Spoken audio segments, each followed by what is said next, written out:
एक सेठ बस से उतरे। उनके पास कुछ सामान था। आसपास नजर दौड़ाई तो उन्हें एक मजदूर दिखाई दिया। सेठ ने आवाज देकर उसे बुलाकर कहा, मेरे घर तक इस सामान को ले जाने के कितने पैसे लोगे? लगभग आधे किलोमीटर का रास्ता है। आपकी मर्जी, जो देना हो दे देना, लेकिन मेरी शर्त है कि जब मैं सामान लेकर चलूं तो रास्ते में या तो मेरी सुनना या आप सुनाना। मजदूर ने कहा। सेठ ने डांट कर उसे भगा दिया और किसी अन्य मजदूर को देखने लगे, लेकिन उन्हें कोई दूसरा मजदूर नहीं मिला। मजबूरी में सेठ ने उसी मजदूर को बुलाया। मजदूर दौड़ कर आया और बोला, मेरी शर्त आपको मंजूर है? सेठ ने स्वार्थ के कारण हाँ कर दी। सेठ का मकान लगभग 400 मीटर की दूरी पर था। मजदूर सामान उठाकर सेठ के साथ चल दिया और बोला, सेठ जी आप कुछ सुनाओगे या मैं सुनाऊं? सेठ ने कह दिया कि तू ही सुना। मजदूर ने खुश होकर कहा, जो कुछ मैं बोलूं उसे ध्यान से सुनना। ये कहते हुए मजदूर पूरे रास्ते बोलता गया और दोनों मकान तक पहुंच गए।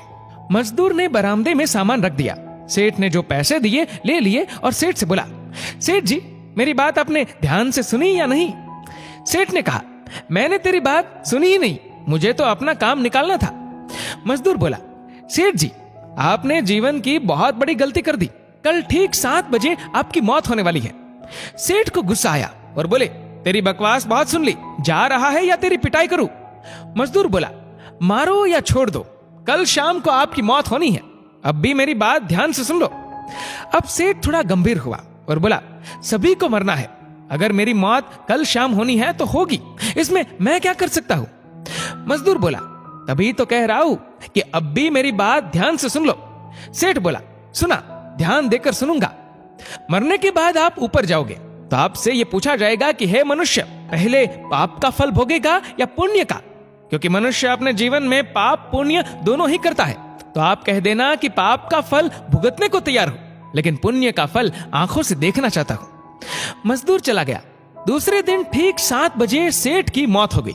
सेठ ऊपर पहुंचा तो यमराज ने मजदूर द्वारा बताया गया प्रश्न कर दिया कि पहले पाप का फल भोगना चाहता है कि पुण्य का? सेठ ने कहा, पाप का फल भुगतने को तैयार हो, लेकिन पुण्य का फल आंखों से देखना चाहता हूं। यमराज बोले, हमारे यहां ऐसी कोई व्यवस्था नहीं है, यहां तो दोनों के फल भुगतवाए जाते हैं। सेठ ने कहा कि फिर मुझसे पूछा क्यों? और पूछा है तो उसे पूरा करो। धरती पर तो अन्याय होते देखा है, पर यहां पर भी अन्याय है। यमराज ने सोचा, बात तो ये सही कह रहा है, इससे पूछकर बड़े बुरे फंसे। मेरे पास कोई ऐसी शक्ति ही नहीं है जिससे इस जीव की इच्छा पूरी हो जाए। विवश होकर यमराज उस सेठ को ब्रह्मा जी के पास ले गए और पूरी बात बता दी। ब्रह्मा जी ने अपनी पोथी निकालकर सारे पन्ने पलट डाले, लेकिन उनको कानून की कोई ऐसी धारा या उपधारा नहीं मिली जिससे जीव की इच्छा पूरी हो सके।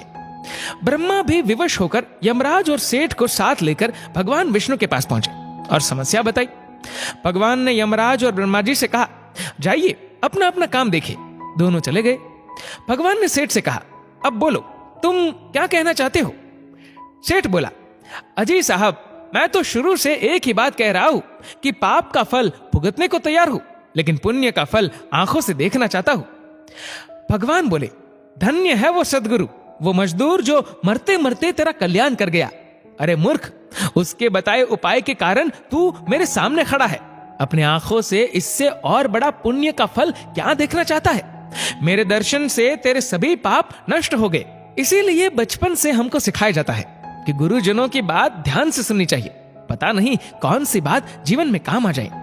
दोस्तों, इस वीडियो को लेकर आपकी क्या राय है? नीचे कमेंट करके जरूर बताएगा। और अगर आपको वीडियो अच्छा लगा हो तो इस वीडियो को लाइक करेगा, शेयर करेगा ज्यादा से ज्यादा लोगों तक। और ऐसे ही और भी इंस्पिरेशनल वीडियोस के लिए सब्सक्राइब करें हमारे यूट्यूब चैनल को और फेसबुक पर फॉलो करें हमारे पेज को। धन्यवाद।